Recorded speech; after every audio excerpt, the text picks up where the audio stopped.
Hi, everyone, and welcome to another edition of EduTalks. Today, we have a star studded list of guests. We have Beas Dev Ralhan, CEO of Next Education, and we have Mukul Rustagi from Classplus. And I'm going to be talking to them about all the changes that are happening in the education industry and how they are coping with COVID 19 with regards to their own organizations as well as their lessons for the future of EdTech across the world. So Vyas, let's first go with you.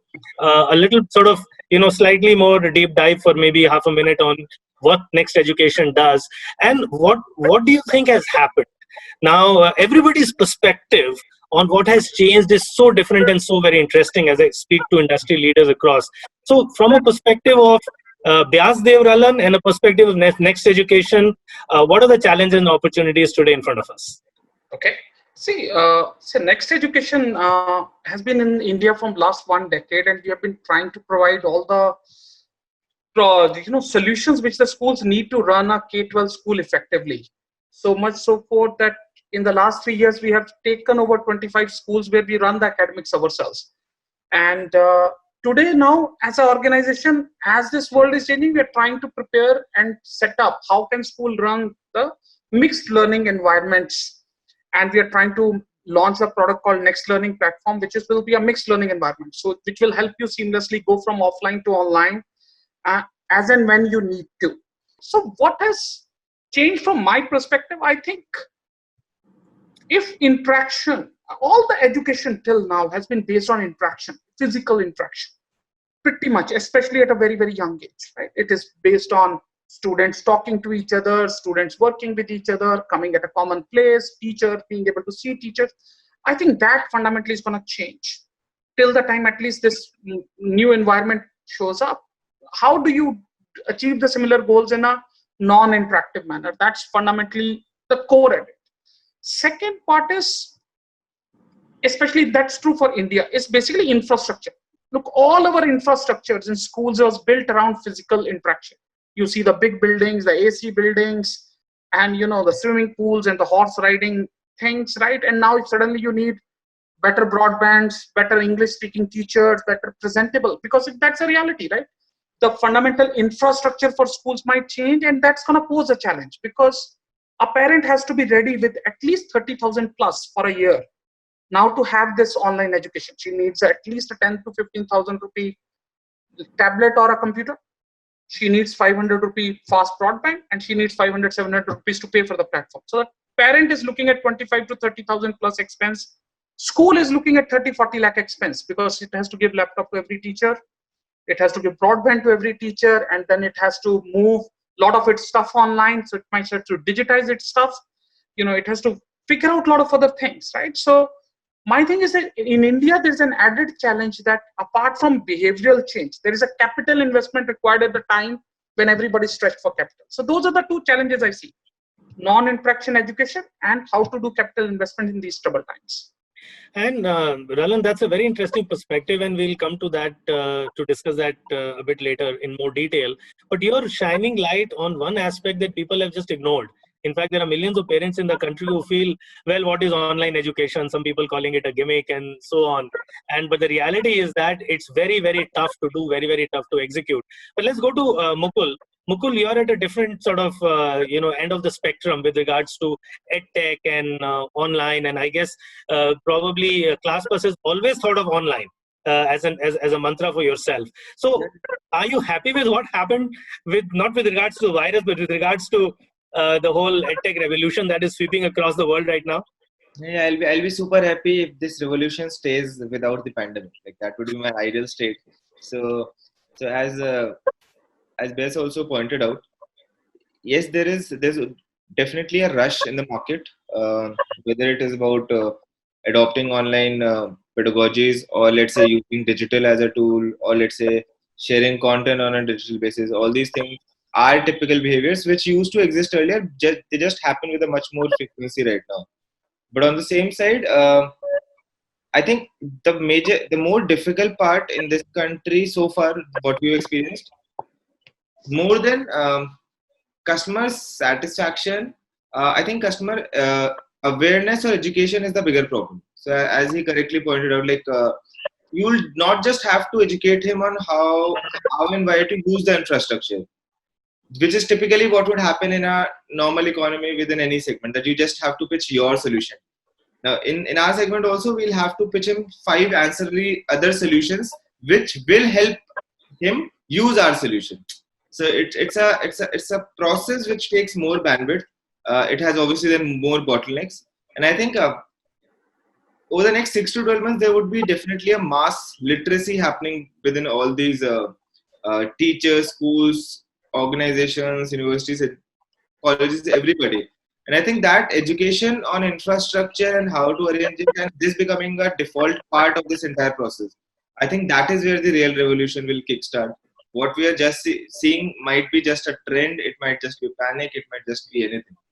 So I think that's how I think about the market over the next 6 to 12 months. But Mukul, what exactly does Classplus do? My understanding is it's about tuitions and making sure kids get the best attention in an online format in any case, right? So it's a little different actually. In fact, so tell us a little bit in like a couple of sentences what you guys do. Absolutely. In fact, like kids don't even come up in the first 3 lines of our business description. So we are a mobile first platform which coaching centers essentially use for everything apart from teaching on the blackboard, right? So they do all their communication, scheduling, payments, assignment sharing, conducting online tests, sharing their class videos, reporting to parents, maintaining performance graphs, everything. So everything apart from teaching on the blackboard, when it comes around communication, commerce, and content delivery, content distribution actually rather, not delivery. That is done through a mobile first platform. It's basically a pre and post classroom engagement layer within the students and the teacher and the parent community. So it's very interesting, Mukul, that your product and all of the effort that your team did so many years, it is still centered around something that we call the classroom. And Ralhan says the classroom is probably disappearing or evaporating, or nobody is going to disintegrating in some sense.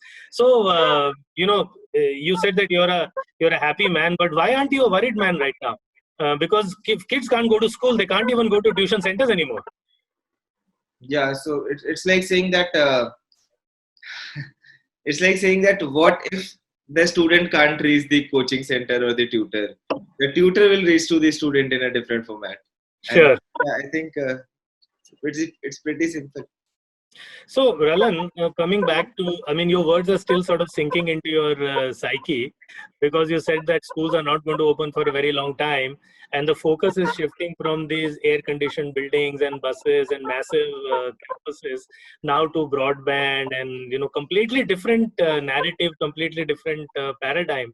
Now, this is an industry, schools, for example, where I would say hundreds of, billions of dollars or rupees of infrastructure has already been put in place.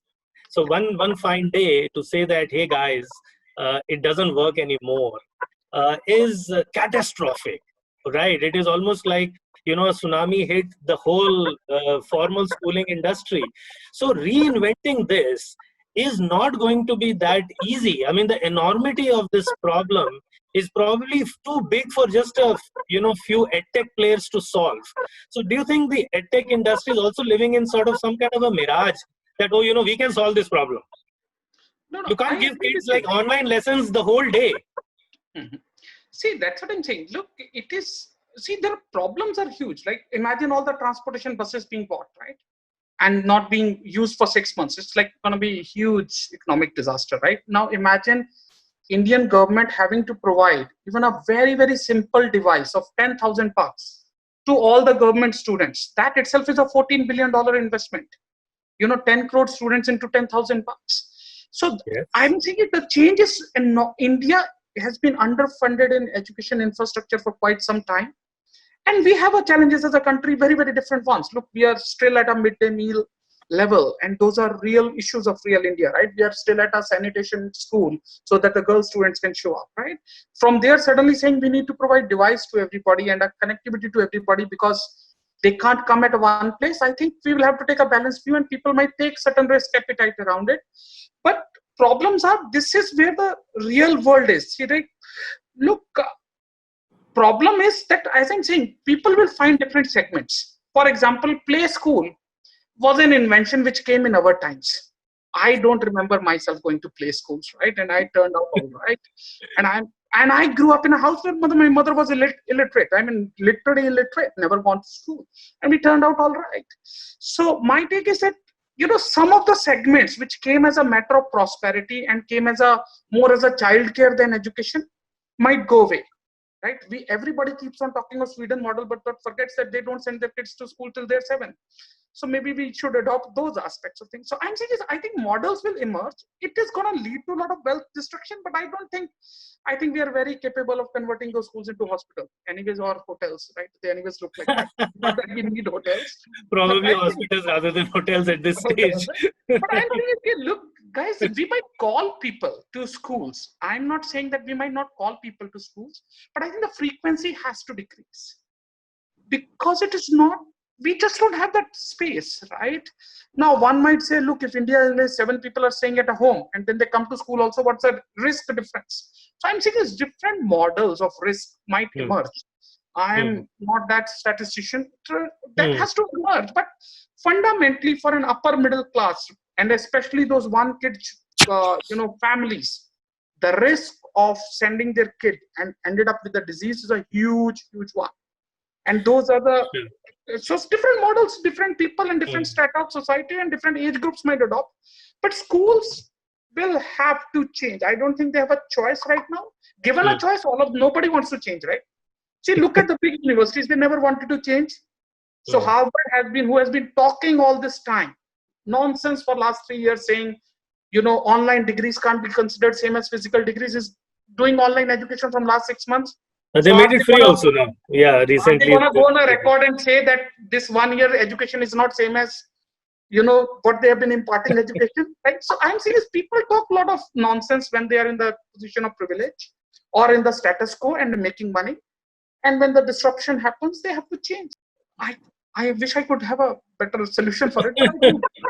But at least, Ralhan, you've thrown the potential solutions up in the air. And I like the fact that you're talking about this as an infrastructure issue. A lot of people are talking about it like a technology issue. It's far bigger than simply being a technology issue. And therefore, we start looking at this entire problem with a very different lens. And of course, when we look at education, we've always tried to be very democratic, same CBSE syllabus. But your example about the fact that, the people who were earning $250,000 were anyway doing online education. And now that has to be, consumed by somebody who's at the bottom of the pyramid. So that is probably going to require a very systemic response from companies and from all stakeholders, including, obviously, the government, right? See, look, government has a very interesting problem. I was talking to somebody influential in Telangana because they asked me the same thing. I was saying, look, problem in front of you is there are so many teachers you got, and in online you are not going to need this many teachers. And actually, that's the money you need for infrastructure. How will you solve this problem, which involves people, politics, everything? That's the biggest problem in front of Indian government. If online platform is there, you probably need 1,000 great teachers and a lot of mentors who can help children with the problems, etc.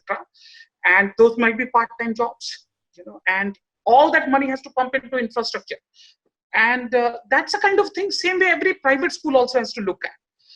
They will have to, the teachers might have to change their roles and everything. So I don't know how it will happen. Sure, Ralhan. But Mukul, the problems with the earlier education industry, the fact that classrooms were overcrowded and the teachers were mediocre. So that gave rise to a whole sort of supplemental industry around it, which was trying to serve the deficit or the deficiencies of the formal education system. But now that the formal education system itself is shaky, do you think that ripple effect is going to be felt on the entire ecosystem, including the supplemental education itself? So that also is going to face that tsunami, which is actually hitting the formal education system. I think there would be strong winds, but there would be strong winds either ways, good, bad, strong, light. But ultimately, I don't think the core education will stop in any manner. Like exams will still happen next year with a less than 1% success rate. whatever happens today, does not matter. Whether we bring technology or not, whether if we hold this session or not, whether 5 other speakers come and educate the entire market, whether that happens or not. One thing that is definitely going to happen is that people will still prepare for their government job exams, their school exams, their IDG exams, and every sort of other exam, and it will be still be as competitive as anything. And like times like these actually also make that bring out that sentiment in the market, because let's say the jobs are not as free flowing as they were earlier. So the importance of education gets highlighted even more in these times. And ultimately, whether we build something or not, students or teachers will find out a way which can solve this use case. And all of us are just trying to be near that watering hole where they find a solution, or we are trying to be the watering hole ourselves. So there might be wins either ways. But this is a big enough market. It's actually a big enough market to be even be solvable by one company. Like even if one company tries to even solve and win this, it cannot, because it is so big. Like the challenges of Beas would be very different to challenges of a company which does online tutoring in a B2C capacity, would be very different from a content provider publisher that is sitting out of Delhi Daryaganj, or might be very different from a B2B small business, small medium business catering software like me. So I think everyone will respond to it in some sort of way, and I think there would be good impacts. Like that's So all.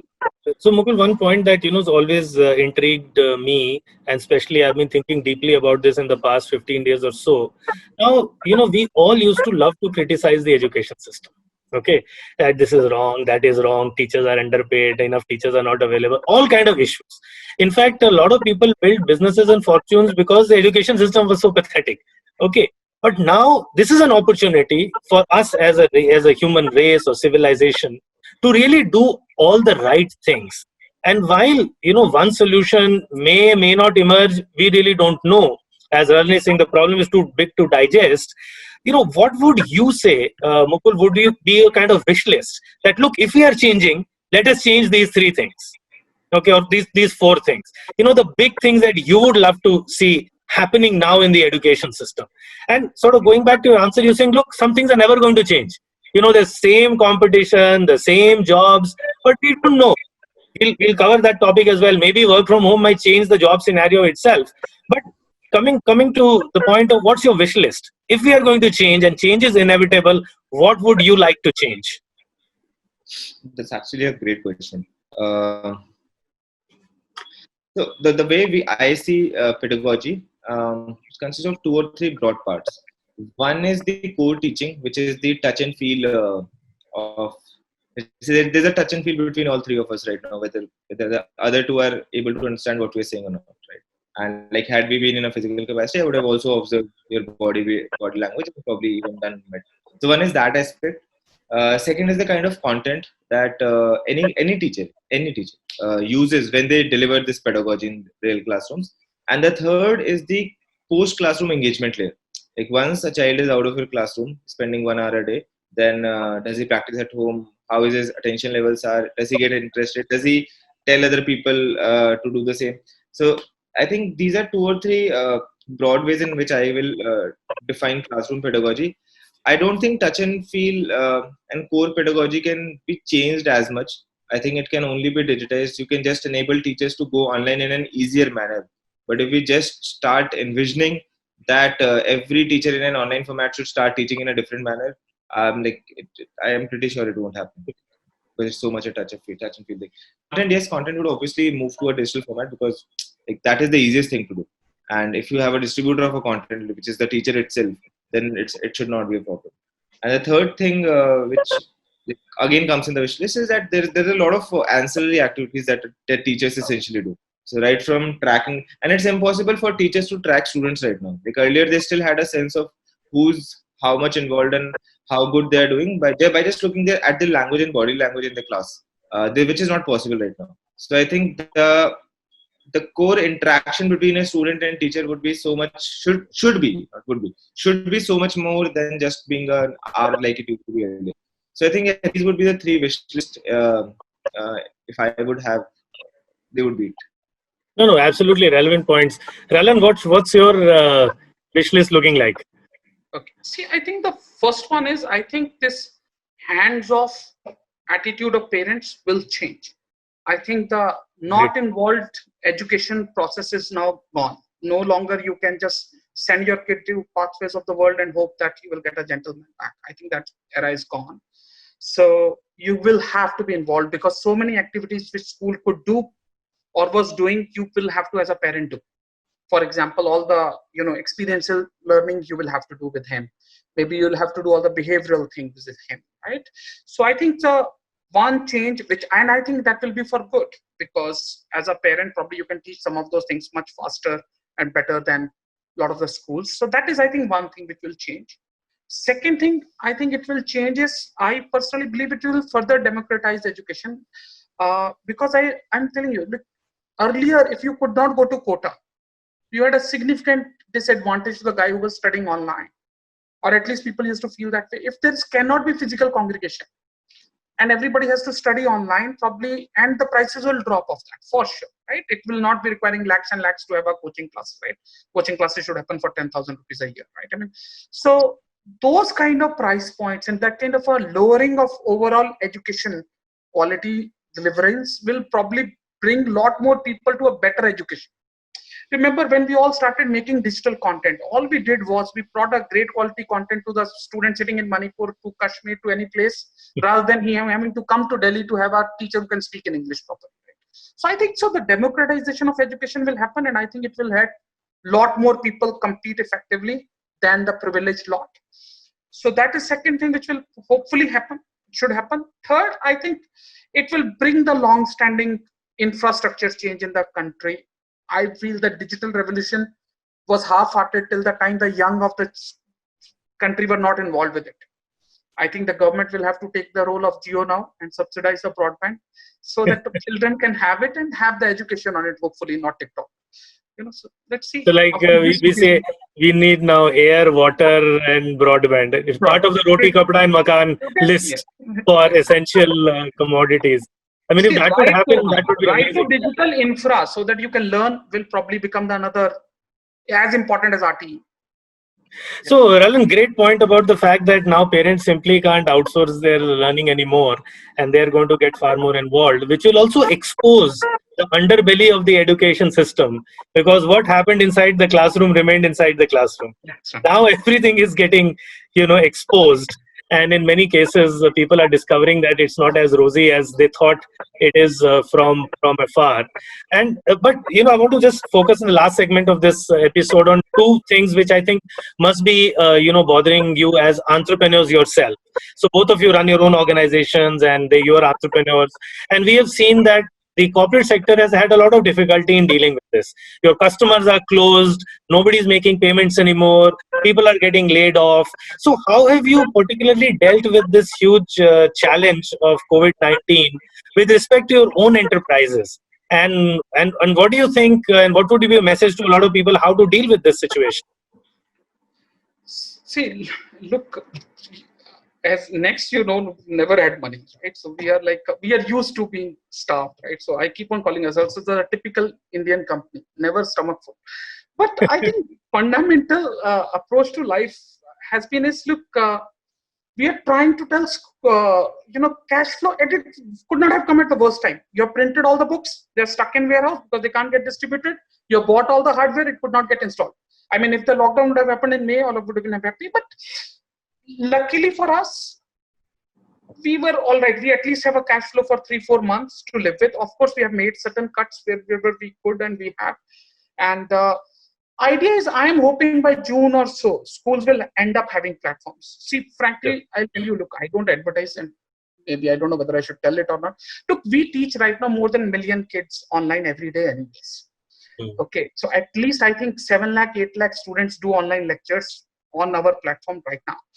Okay, so we conduct at least 30-40,000. My hope is that will convert into getting paid by June, July, hopefully. So new business model, looking at new opportunities for monetization. By the time this cash flow gets over, probably people so being forced to innovate, being forced to look at your own strengths and figuring out, look, I have these 1 million kids, what am I going to do with them? Maybe create a new business model around it. So a lot of optimism, plus also I think being very conservative and ensuring that the cash flow. Yeah. I have definitely reduced my cash flow burn to 50%. I mean, that's just where it is, right? I mean, It must be emotionally also painful because every entrepreneur across the country is going through this challenge right now. yeah, yeah. Yeah, no, and that is true. And especially the people who really believe in creating wealth for themselves rather than for the Chinese, right, are going through that trouble. Okay. Mukul, how have you been dealing with this situation? Good times, difficult times? I think so like one of the more severe difficulties that not a lot of us talk about is also like, so for example, they say that there's an excessive rush in edtech, and like every edtech would see some sort of a higher activity, whether it is inbound or new acquisition, or even let's say engagement from their existing customers in whatever capacity the company operates in. Now you suddenly move up an org which is into team size of triple digits, and you suddenly move all of them into a work from capacity. Now that is saying like that we are going into a war which is bigger than any that we have faced, with an arsenal which we have never used earlier. We don't know if that is good or bad, but we have not used it ever earlier. And that is where like operational challenges obviously creep in. So I think it's iteration on a daily basis for us. I think more than the product iteration, what I am personally seeing through is an operational iteration. Like as they said that this work from might turn the employment industry like completely. And I don't think not just in our recruitment, but even the way we work, the way we report, the way we finalize our KRAs, everything and all.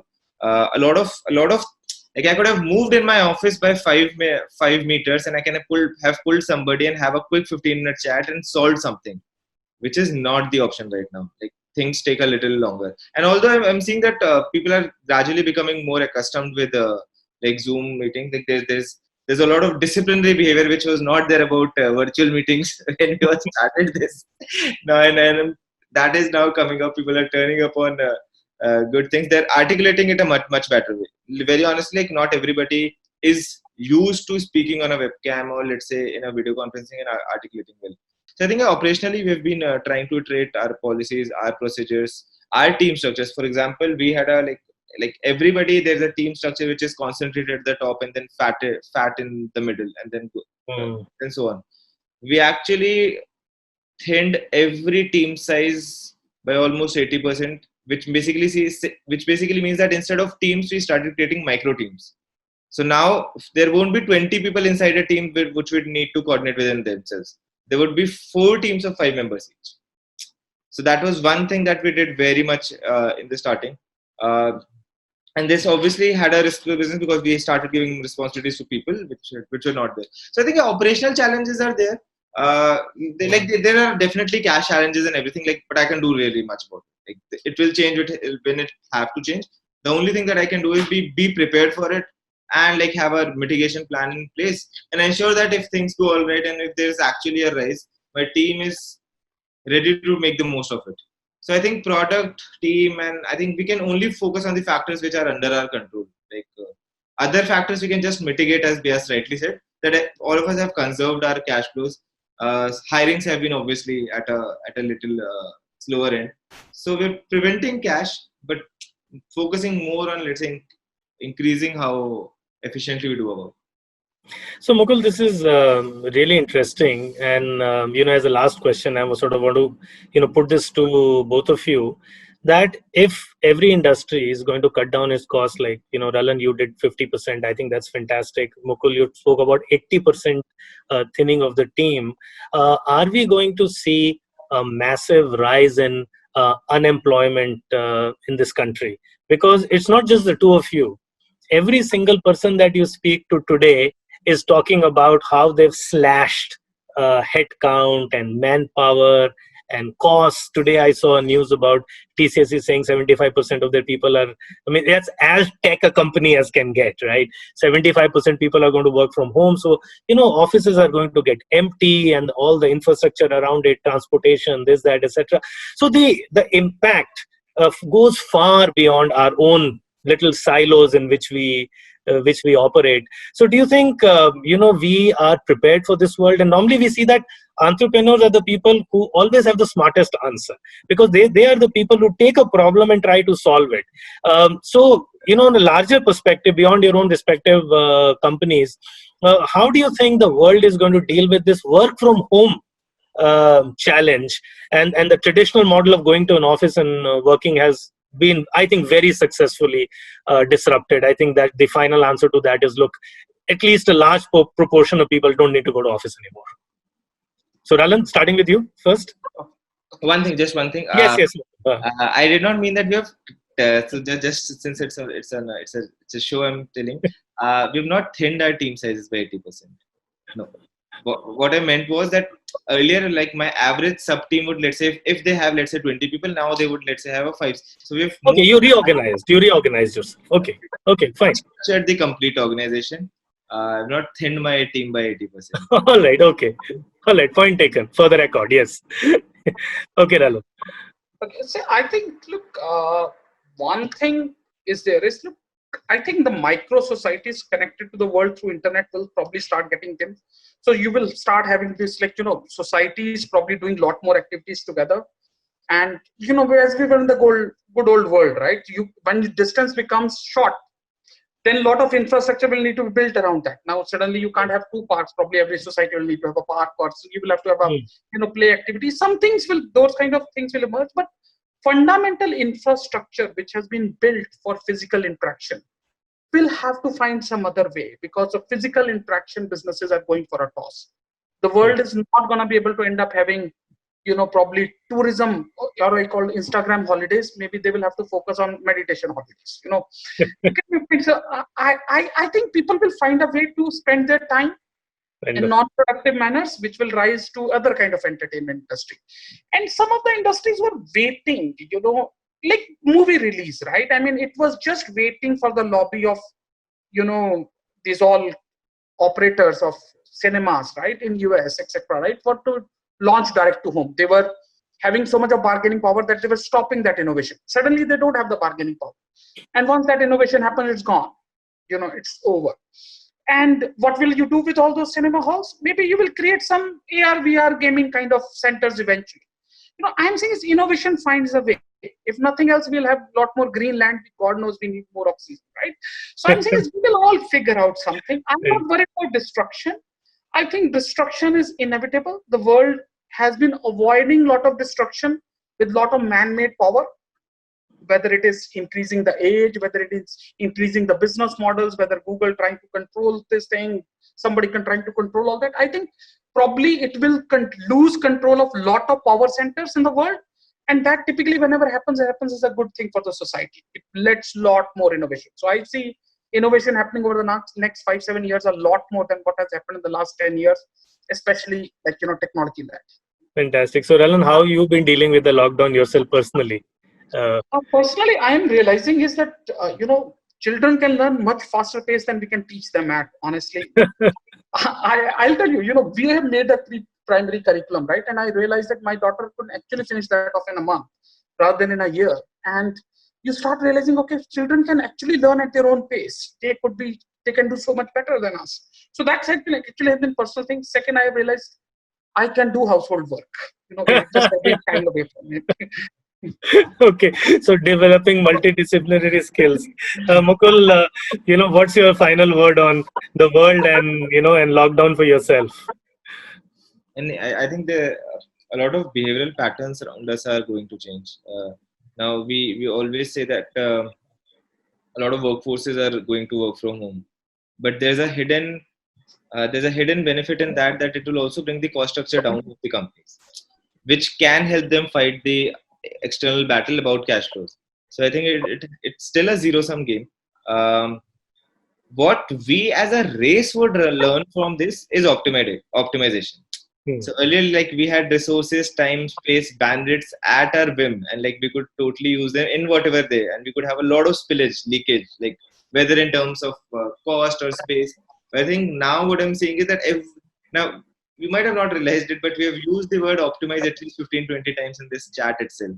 And I think everyone is optimizing for everything around there. Like, and I think one thing that I've not seen very much. How, I don't know how it is defined with you guys, and I think you can guide me on that. But from what I've seen with companies, like there is hardly any difference between work hours and personal hours now, because essentially your office and your living room are exactly the same. So your your personal time and your official time is absolutely the same, which has also, let's say, which has mixed them, and it has obviously stressed them. So like my people are more available to be on a late night call today than they would have probably been 1 month back. So I think yeah, we are definitely seeing some great optimizations in the cost, the kind of cost that as companies we should should be doing, and we are doing. These are two very different things. So I think, and then obviously, like if coming to like education and schools, like you will see all those things which are not needed, it will definitely be put away with. Some of the things that came out in this conversation were so mind-blowing and so amazing, and very, very original perspective and fresh perspective straight from the heart, as it were, on how look at some of these issues and challenges. And clearly we are in unprecedented and historical times. It's not all doom and gloom. The fact that we can smile about it and we can talk about it, we as entrepreneurs are ready to take the next challenge, and there will be no dearth of opportunities for sure to make a major difference to the world. So thanks again, and happy working from home, all of you. Thanks. Same to you, Thank Shantanu. Yes. Have a Thank nice you. day. Nice Bye. day. Thank you. Bye.